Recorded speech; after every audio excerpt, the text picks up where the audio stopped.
Hey everybody, what is going on? I hope you guys are all doing well, and welcome to another tutorial video. In this video, I'll be explaining to you guys how you can create a poll in a group on Messenger. So let's get right into it.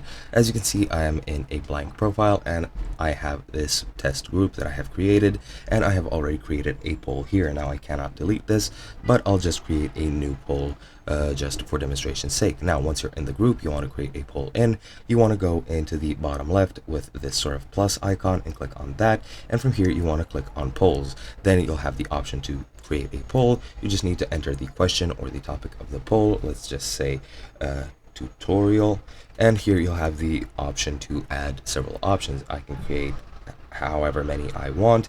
There might be a cap, however I don't know of it, and I'm pretty sure it's very hard to reach. I don't know exactly the number, but I do know it's big. And as I've mentioned, you can add as many options as you want. Let's just create 4 for the demonstration's sake.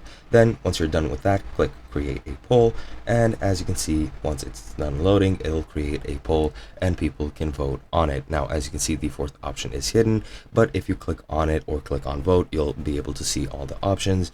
And if I click on test 4, for example, since it wasn't visible, and submit the answer, it'll put it at the top, and the test number 3 option has been moved to the bottom and I am not able to see it. So you can only display 3 within the chat like this. However, once people click on it, they'll see all the options, and that's pretty much it. Hope you guys enjoyed, and I'll be seeing you guys in another video.